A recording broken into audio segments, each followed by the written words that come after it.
6:06, April 1st. We can have a roll call, please.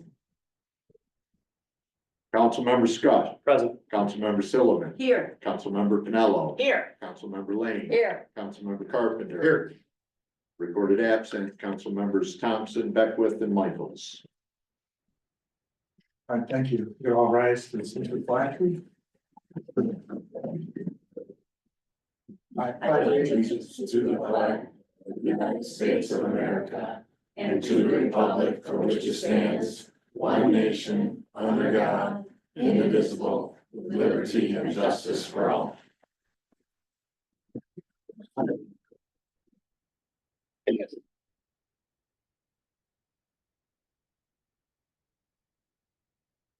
Okay, privilege of the floor.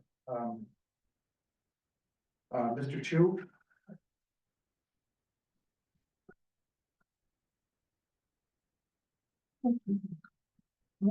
I wanted to commend you all for encouraging glass recycling, because that should save $100 per ton on tipping fees.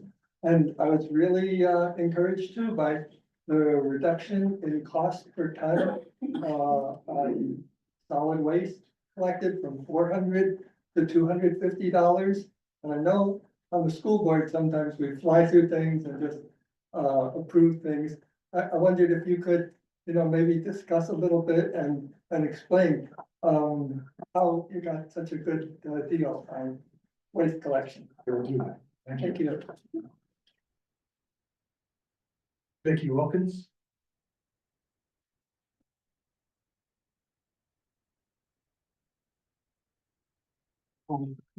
Thank you. Thank you. I attended the previous meeting in support of my friends and colleagues at Portland's LGBTQ Resource Center and the Cortland Pride event. I made two observations that I believe are important to share. First, there were a series of issues considered one at a time, but it was when the Cortland Pride event was being considered that the council members were reminded that they were not to vote based on their own personal opinions, beliefs, and feelings. Rather, their vote was to represent the opinions, beliefs, and feelings of the constituents. I wondered if such a reminder was in fact needed, why members did not receive this reminder at the beginning of the list of issues. There were two negative votes, and I wondered, having learned a bit about those wards, if those votes represented perhaps a small, perhaps a loud group of constituents rather than the majority. Second, it was also suggested that it would be nice to have some conversations around these issues, around pride events, around Cortland's LGBTQ community in general, perhaps rather than once a year considering the consideration of a pride event. So I'd like to remind members that there is a Cortland LGBTQ Resource Center and has been as far back as I can remember. And they're open for drop-ins Tuesday through Friday from 2 to 5. And either both Regina and Mike will be there, or one of them along with an eager and well-trained volunteer, and would be more than happy to share the space with you and to have those conversations. Thank you. Thank you. Thank you.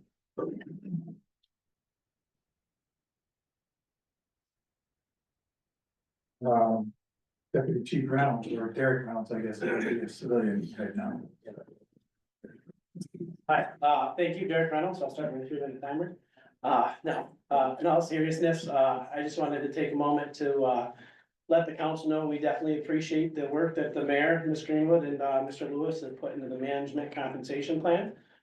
Moving forward, it seems like a fair plan, and I told him during our meetings that he's worked hard on this, and I appreciate everything. I would come up here and state that publicly to all the councilors and citizens of the city that we appreciate the work they put in. So as a man of my word, that's what I'm doing. So thank you for all your hard work and dedication to the 3B that you put in it. It doesn't go unnoticed, and it's greatly appreciated. Thanks, Derek. Thanks, Derek. Yep. Is there anybody else that would like to speak? That's on, everybody to the floor. Being none, we'll go to the finance report. Screener.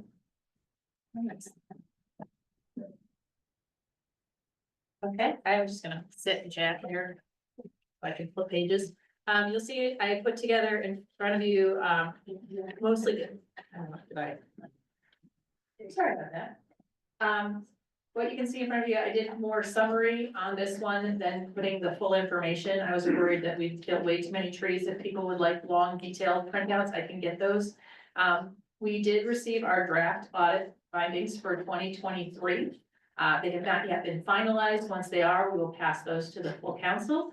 Overall, what we saw, the general concerns were predominantly attributed to the city from lacking consistent processes and documentation. We've put together corrective action plans to address all of that. Most of the things noted had already been started, working towards being addressed. And we will be continuing on with that and that is laid out in detail in the final findings from the auditors. We're just working to make sure we've got properly designed and implemented controls on all the funding that we receive and that we spend out. One of the other things they had noted was that we were understaffed in several places and we have hired those positions now. So we're well on our way to fixing the problems that have been noted. And you'll get the long version of this soon. The initial summary from 2024 is also on the front page. Do not be frightened by the initial minus 4.7 million on the top line. That does not reflect the DRI reimbursements that we are still in the process of receiving. And once we get all the final journal entries put together and all of the information finalized, which has to happen in the month of April, because that's when the report is due to the Office of the State Comptroller, we will get the final unaudited numbers out to everybody. Overall, we did underspend in the different funds, which I appreciate all the departments working hard to keep their spending in check. However, we also did not take in as much revenue as had been budgeted as well. So even though we underspent, we still were spending more, generally speaking, than what we're bringing in. So we need to continue to work on that. Final numbers to come. And the initial quarter of 2025 is on the following page. We are off to a very good start. We've collected roughly 80% of the city taxes so far, which was a very nice thing to see. A little bit higher than we typically see on the first collection, which was good. So we've started the year off strong. Again, I really appreciate the fact that the departments are working very hard to keep the spending in check, to really work through the processes. I'm sure that they are all feeling a little frustrated by the fact that we are putting a lot more just process into place to make sure that we are truly tracking everything we spend the way we should. And I appreciate their patience with me on that. We have started the process of implementing the occupancy tax that was passed. We did have all the major hotels and motels register on time by the end of February, and they have begun collecting the 1% room rate occupancy tax as of the 1st of March. They will be remitting the initial quarter to the city in June. So we will get a good read on that at that point, and we'll have a better idea of what that's going to look like going forward. We are still in the amnesty period for the short-term rentals. We are getting registrations through that, and we're working with code on that to make sure that if they need any type of variance or if they haven't properly registered with codes to have rental property, that we get them all sorted out. And as a reminder, they need to do that by the end of May. So I did have, and I apologize, I should have written her name down, a lovely woman who's president of local realtor association reached out. I spoke with her, sent her the documentation, and she said she passed that through local realtors as well, just to help us get the word out on that. We are currently in the process of switching to a new tax software. I don't know if anybody's aware, but we've been using AS400, which is a 1980s DOS-based system. And it has worked really well for a really long time, and we are now no longer able to support that. So we are in the process of upgrading to the Munis tax collection software. That's what we use for our general ledger, our payroll, and also our utility billing.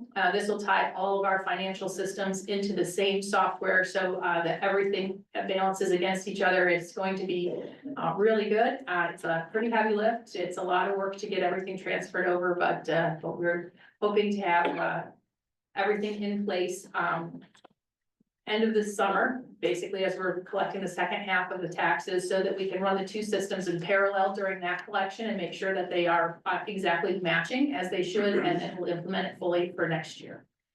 And finally, I've got the listing at the bottom, the grants and capital projects, predominantly managed by Toma at this point. And there's just summaries of each one of those added on at the end. If you have any questions, I'm happy to answer them. I get a motion to receive and file. Mr. Carpenter, Mr. Tillman. All in favor? Aye. Opposed? Carried, thank you.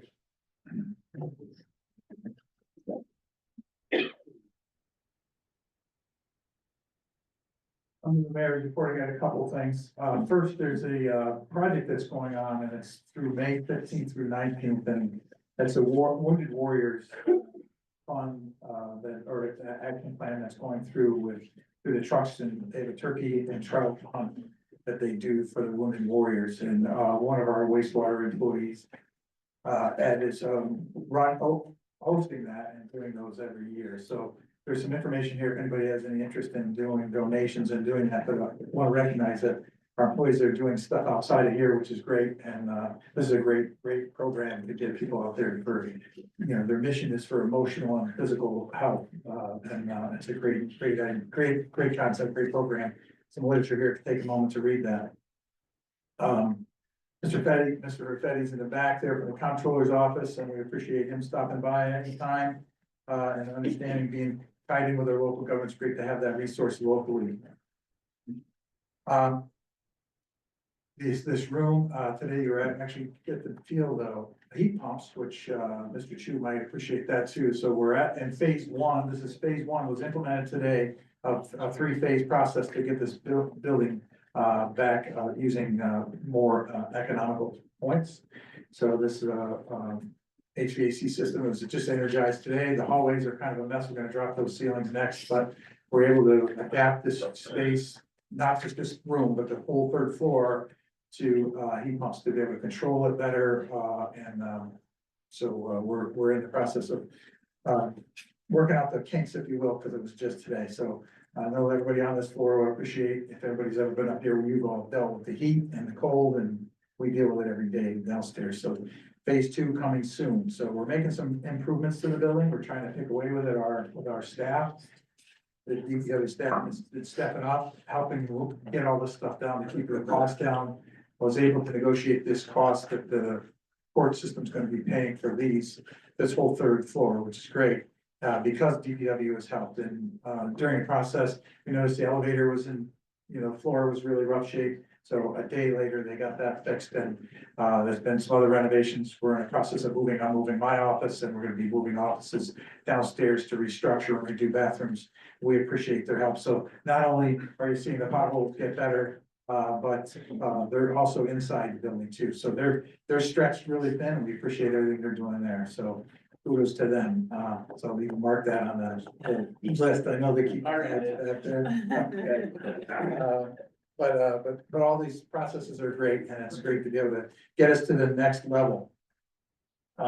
Speaking of next level, I was able to attend the Central bus was opened up yesterday. That means a lot to us, and I was on the way in yesterday morning. I was driving down Wheeler and I saw two buses, which I've never seen, I don't think in like years worth of coming here. So they're actively out. I think it's a great alternative. There's a lot of buses going back and forth to TC3 now. It'll be much more practical for a lot of people. And hopefully we can get some more of that to help relieve some of our parking stress for businesses, to be able to have employees be able to park off campus, so to speak, and be away and allow those other spots, which are a commodity in the city as a whole. So we're excited to have them on, and they're really good players, pro players, and they'll have a local presence. Their offices and buses will be in the city proper, and they'll be taking up an empty property, which is going to be great for us as well.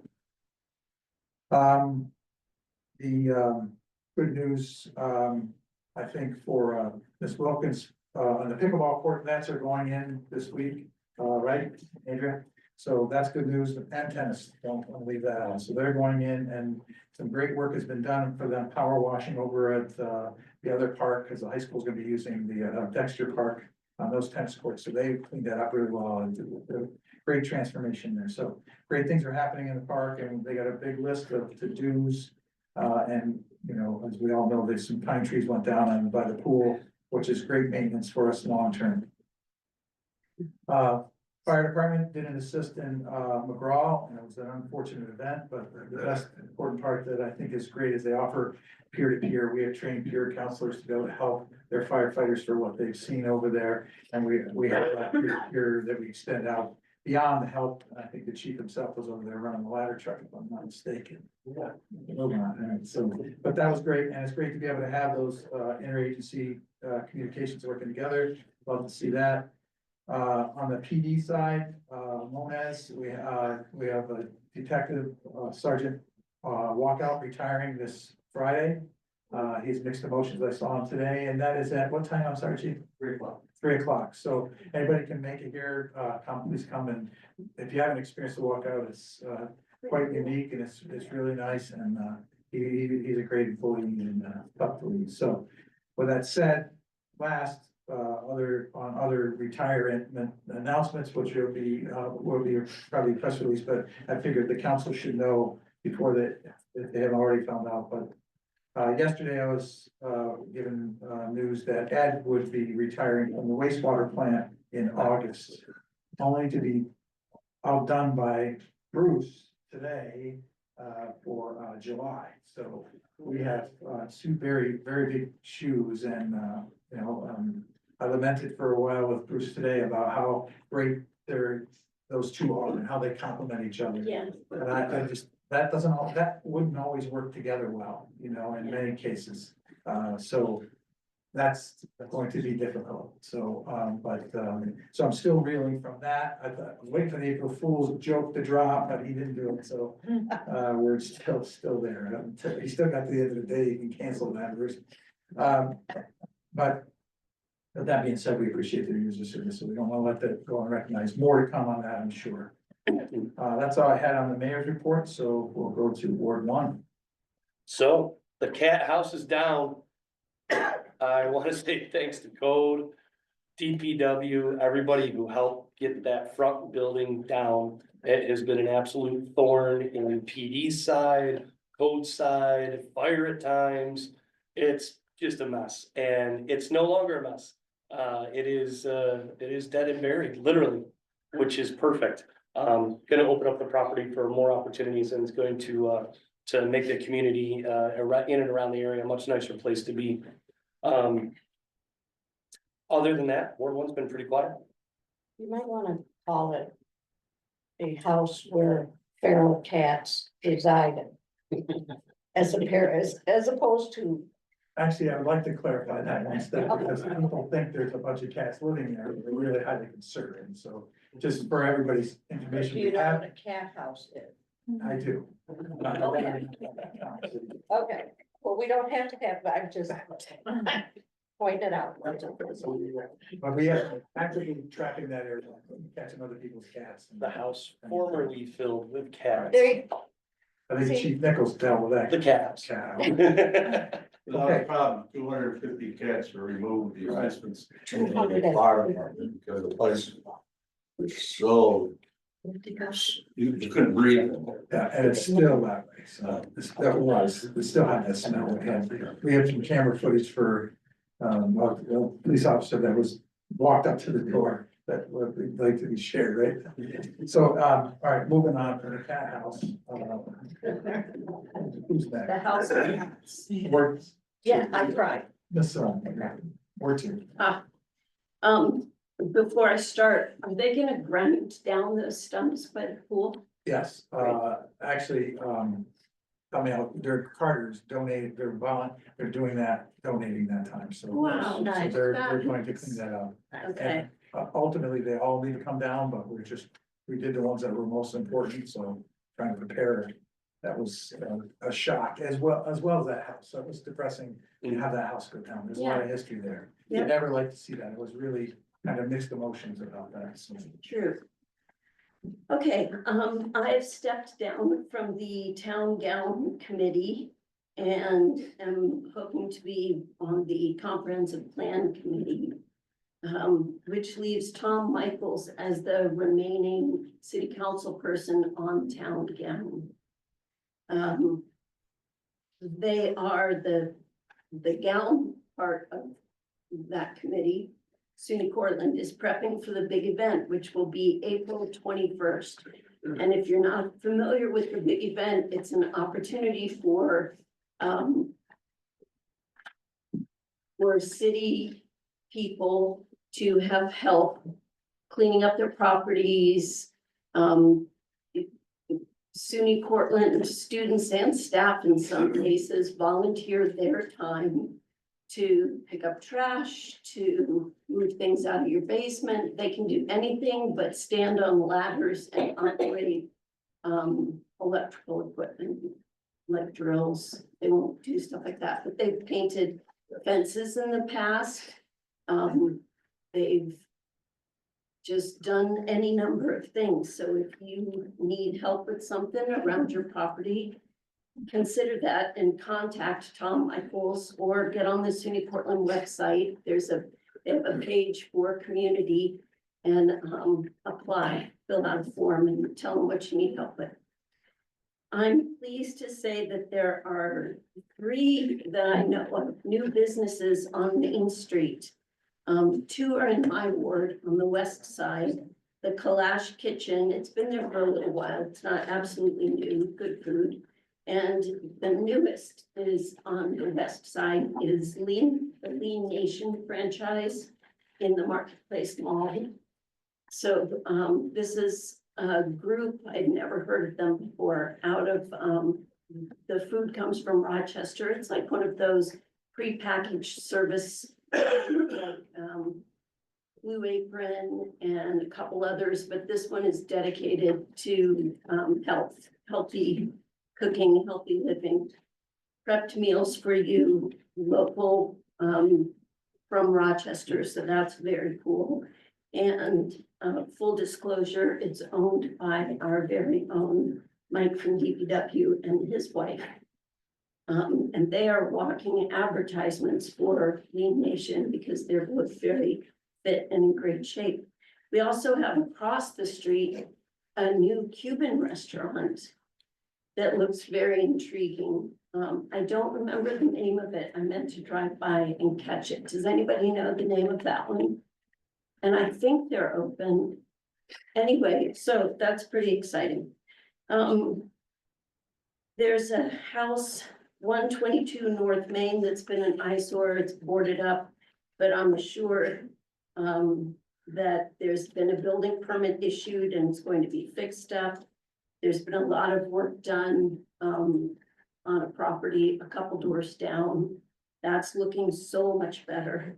We have a problem with trash on Clayton Ave. But Roy assures me that his guys have been up there time and time again, so I'm sure that will be cleaned up sooner rather than later. We're having problems with parking on Pleasant and on Clayton Ave. On Clayton, they shouldn't be parking past the YW, and the parking in front of the YW is supposed to be short-term. It really creates a bottleneck when people start parking further up the hill. And people have been parking on the hill part of the two-way Pleasant. And this is a problem because if you have to sneak around a car that's parked where there's not meant to be any parking, you are suddenly in the lane of oncoming traffic and you can't quite see. It's kind of a blind hill. You're on the hill and they're zooming up. So anyway, that's not good. So I keep calling those in and I'm sorry if people are annoyed with me persistently reporting those, but I just feel like you have to get the message. If you're parking where you shouldn't be parking, just stop it. And tomorrow night, there will be a meeting at 7 o'clock at Parker School. We're going to discuss it at the end of this council meeting about the Maple Ave culvert. They're going to be working on that this summer, and I guess we'll get all the news. I wish that we had had this far enough ahead without the newspaper, it's really tough to.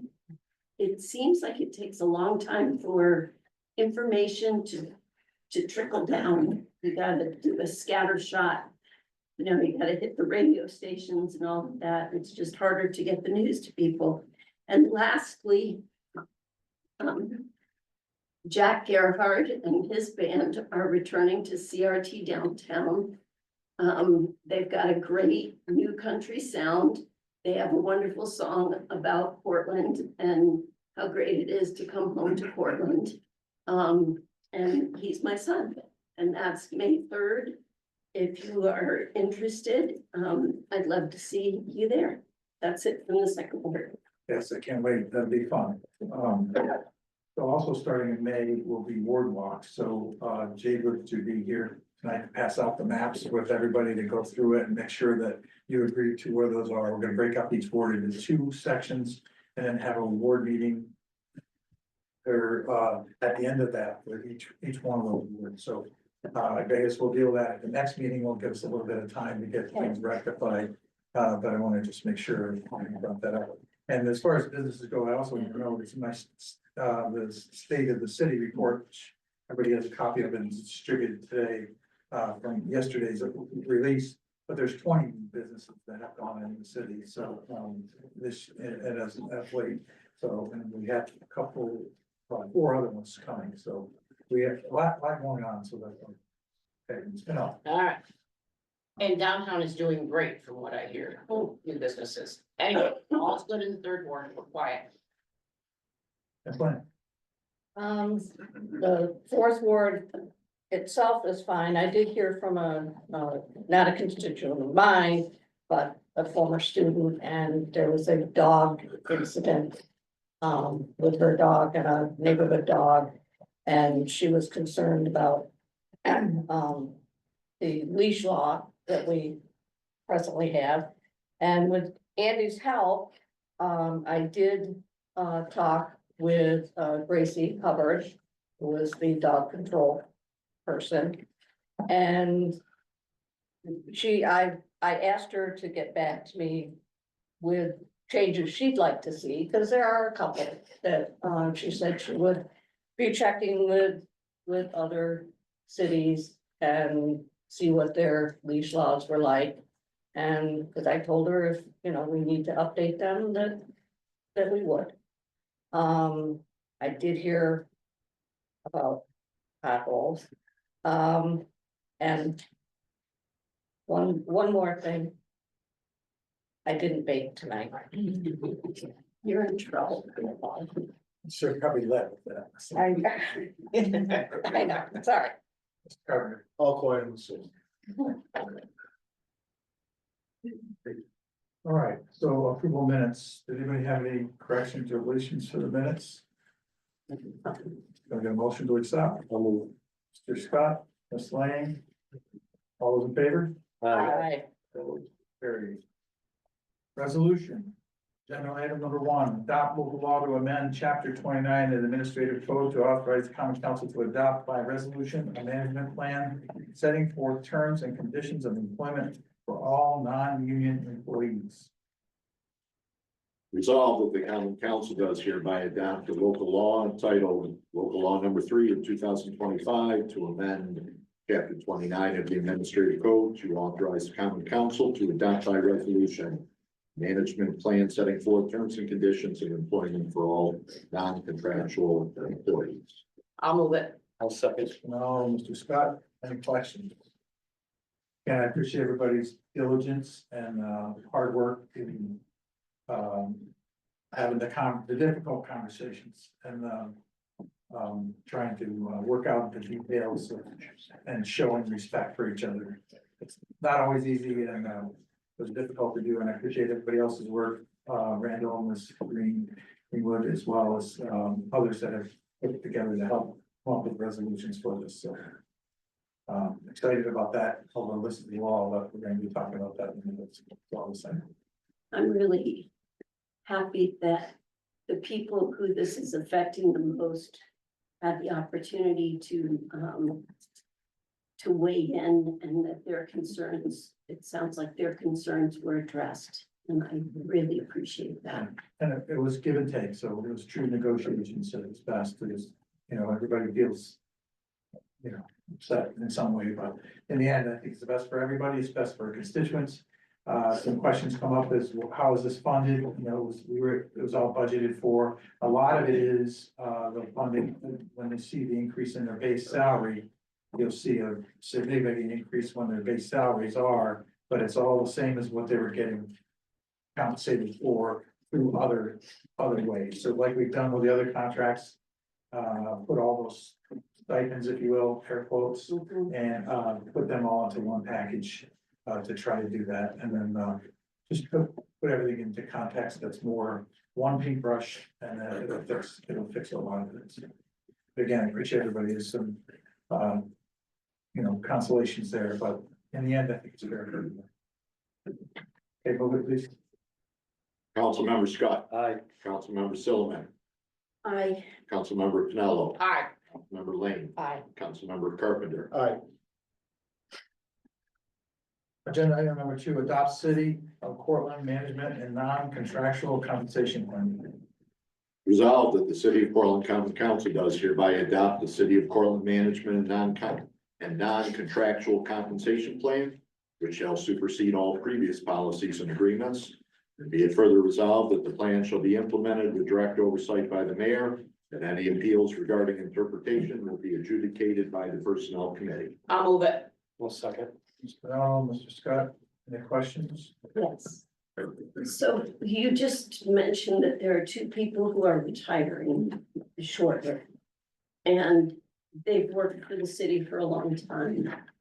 And we spoke last time about how they would be, I think you used the term red line. So is that old place? Is that, Yes, those 2 employees are the only 2 employees that, I still have the option to redline or jump into plan for the next couple of months, whichever they feel is most beneficial to them. They are redline, yes. okay. Good. My other question, and I did speak to our corporation counsel about this, I was concerned about future councils and mayors years from now.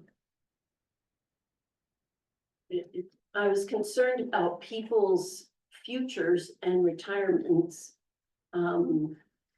possibly being changed, or the terms of their employment being changed with just a council vote, just a majority vote. And that's still kind of a concern that could you speak to that? Yeah, sure. Good question. I mean, some of the questions that came up was exactly that. So, the first process of anything in this amendment that has to be is up to the CEO, would be the mayor at that point, whoever the mayor might be. And if they don't like the mayor's decision, then they have the right to appeal to the personnel committee. And if that's not enough, then they can go to an executive session with this council members to do that. And as we talked today, I mean, I think no matter how you slice that, I think the representation, I think there's a good point made earlier is about,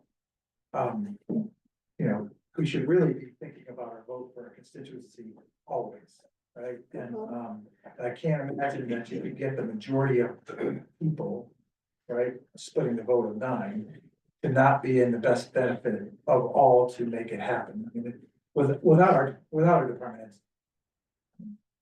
we're nothing. I can't get in, right? So Right. they're our team. They are, we should be shoulder to shoulder, back to back. They're in front of me, I'm in front of them, we're behind each other, we're supporting each other. That's this job financially. Your job's financially is to help support them in what tools they need to do their job. And this would not at any point that somebody would want to take that away. I have to put trust in the system that them getting their point across and giving them the ability to share their points instead of independently doing it. Because in the past, it's been independently because one person's might be rewriting something and nobody else is aware of what that looks like. And one person might get a better deal than somebody else right, for different reasons.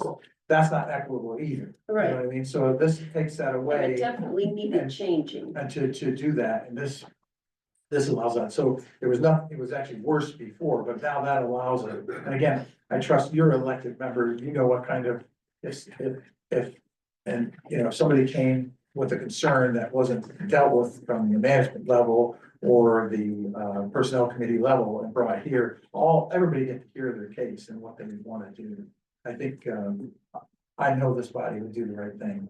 We've had good debates amongst ourselves for less than that. And we're, you know, to mess with somebody's livelihood Right, would be very severe and significant. And I would think anybody, no matter who they are, would take that seriously. I would hope so. The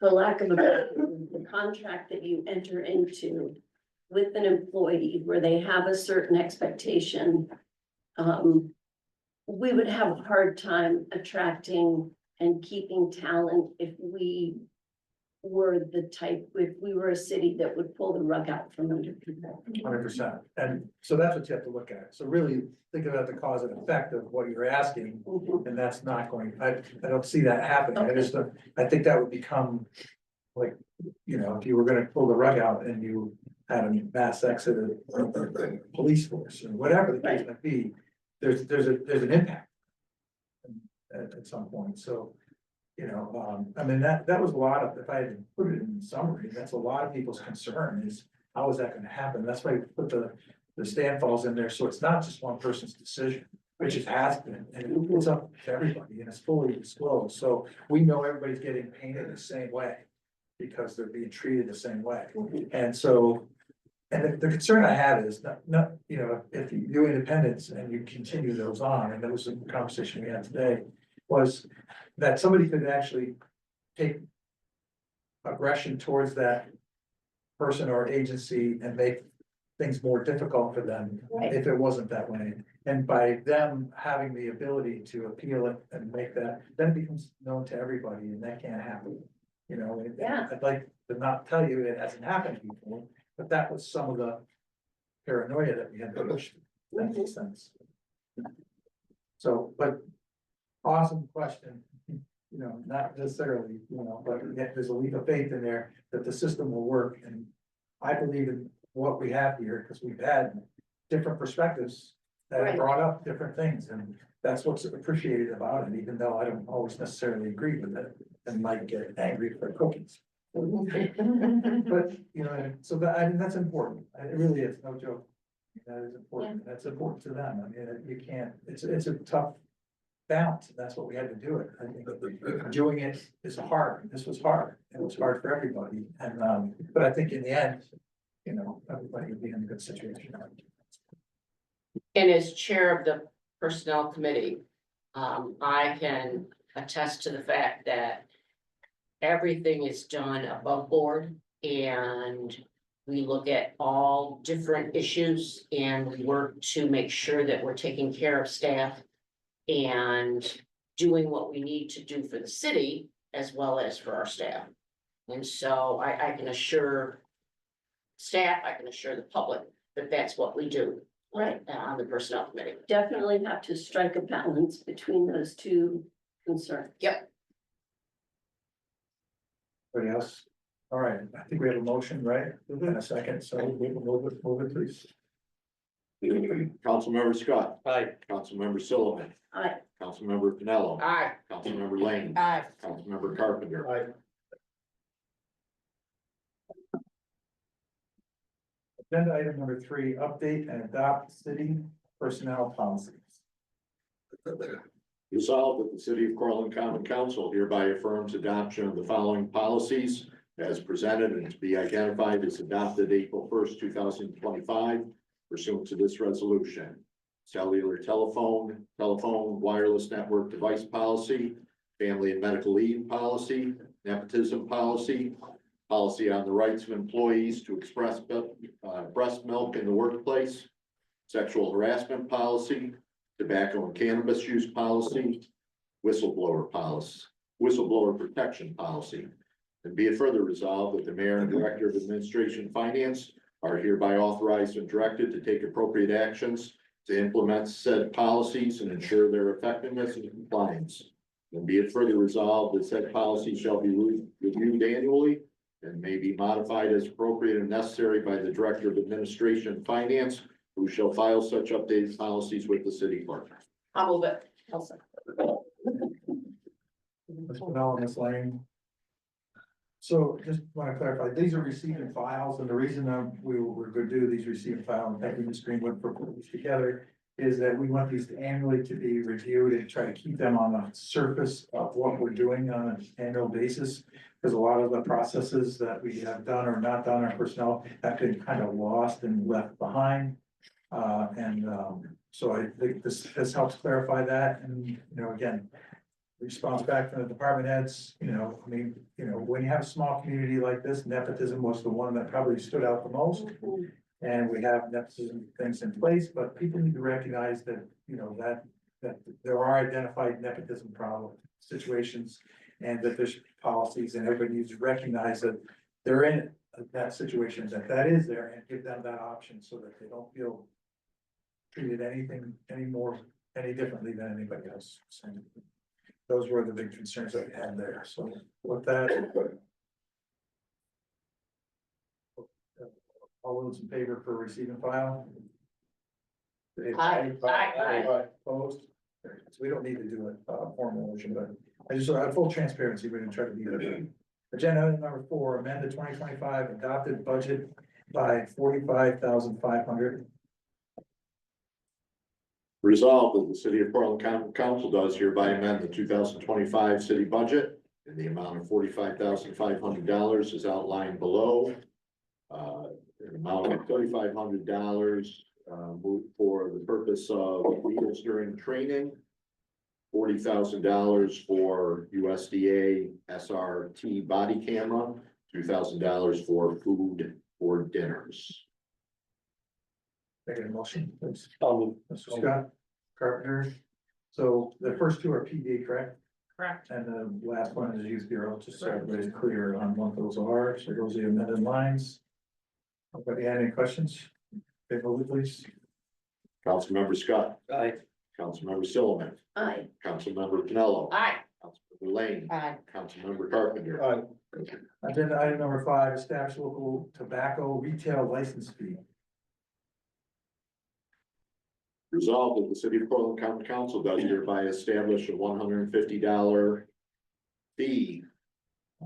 Word fee should be added, which shall accompany any tobacco retail license application under section 269 of the city administrative code. I'll move. Scott. Ms. Lane. So this fee, when we wrote the local law for tobacco, we didn't put in a fee schedule, so this is to modify that, to put the fee schedule in there, so we can start enforcing in this, law. It's kind of low. We ever increased that or? We could, it was an arbitrary number. Yeah. It was picked out to say, you know, it's an annual license, we just kind of looked at an average. Some other people were doing, biannual or whatever, but at least we can review them. And if there are problem people relating that, it's not unnecessarily to make money, there would be, unless they fill out the application. Move it, please.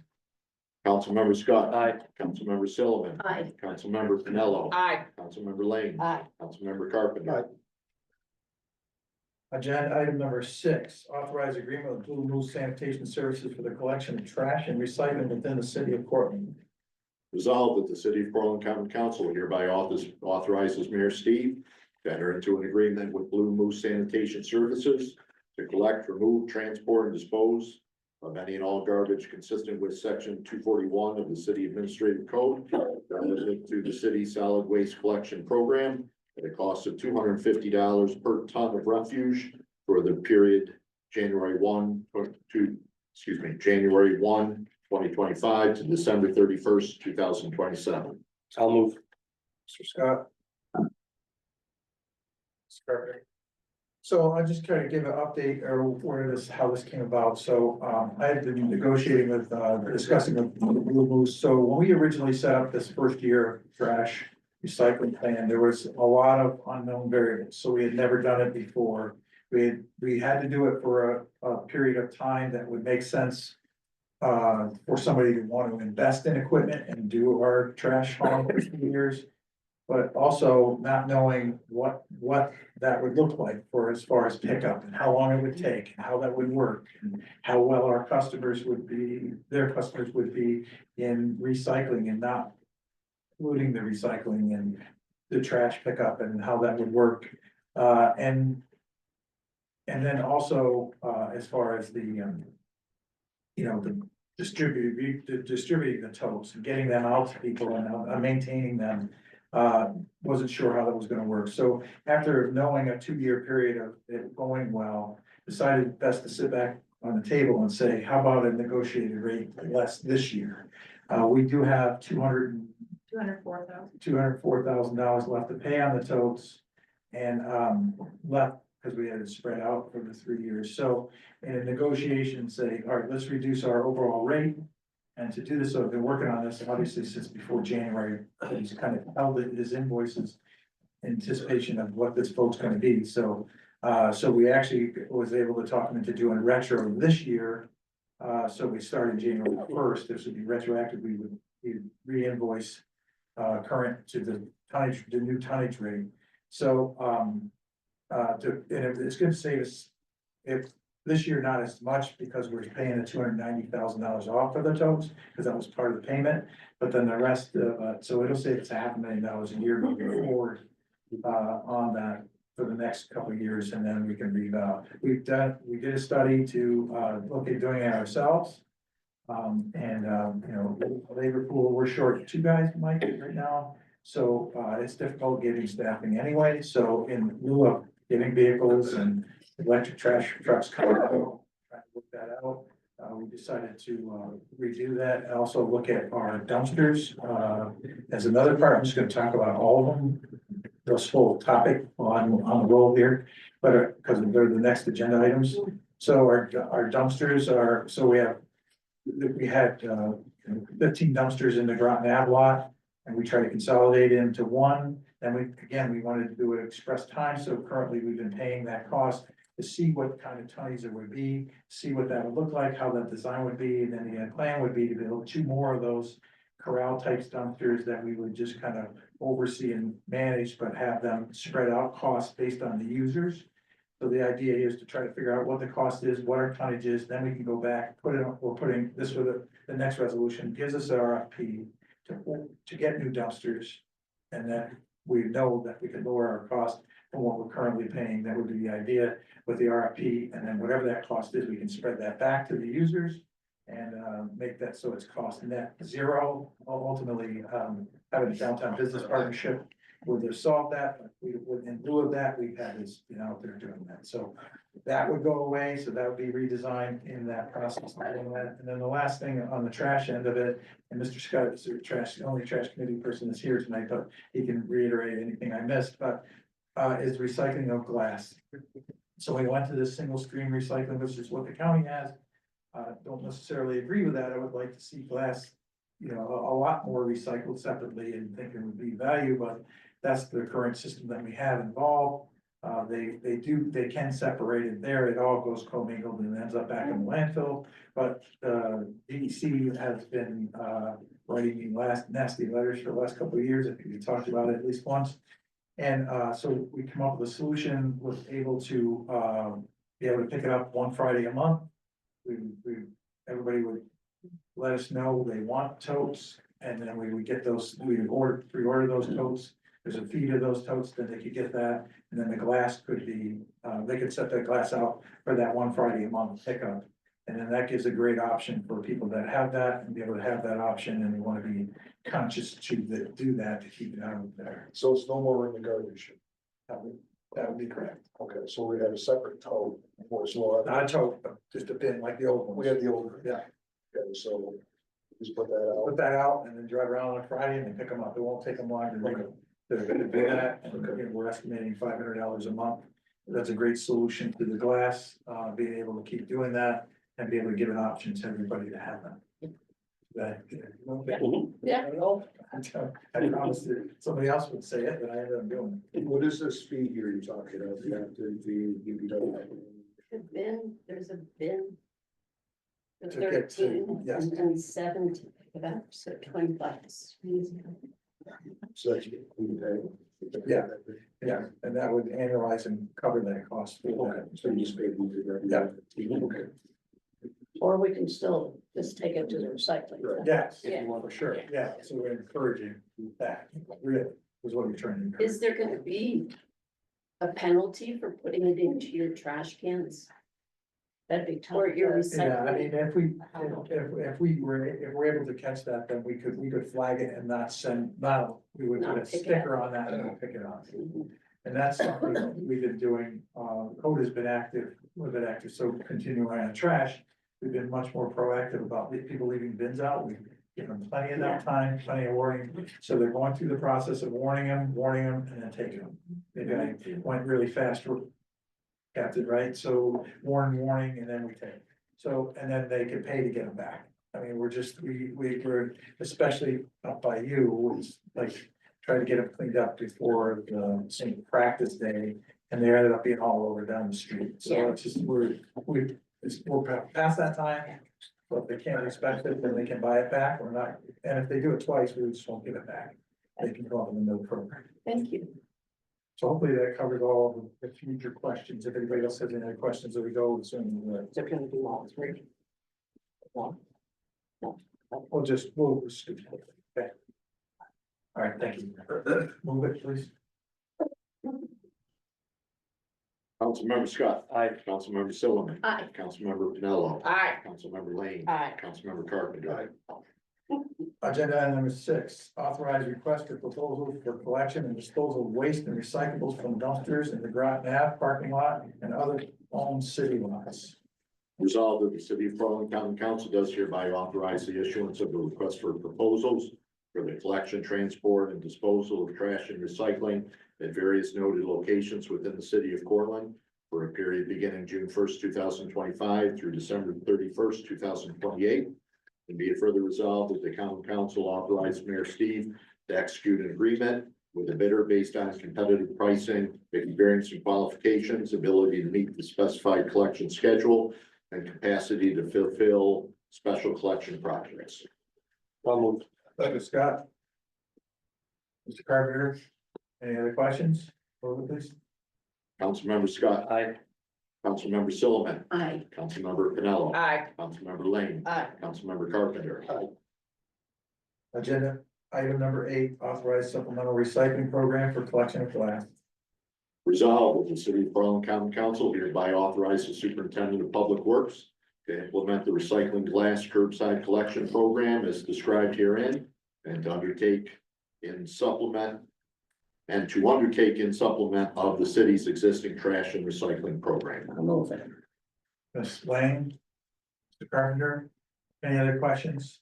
If the media has any questions, feel free to make sure we make that clear. You guys are gonna be our best source for that. So we appreciate you guys doing it. Okay, move it, please.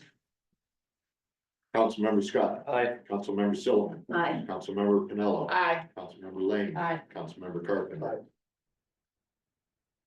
Discussion items, so again, there's an informational, meeting for the Maple Ave culvert, Otter Creek replacement,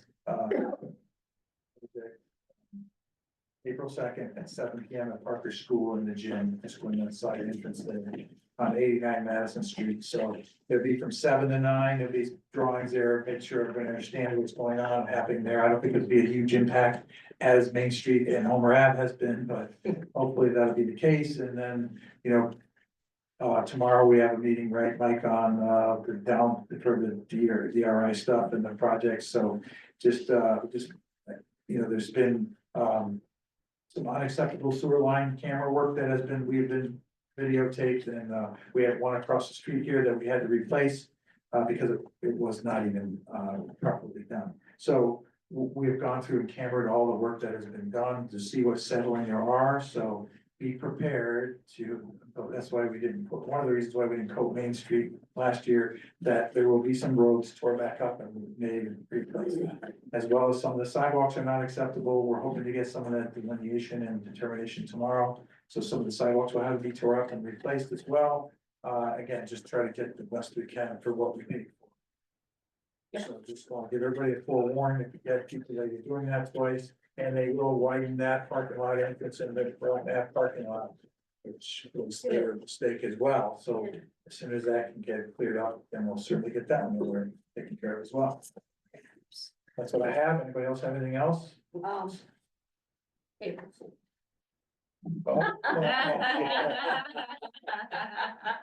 That's good, okay. All right, can I get a motion for adjournment? Scott, now all in favor? Meeting adjourned. No treats. Yeah, I know.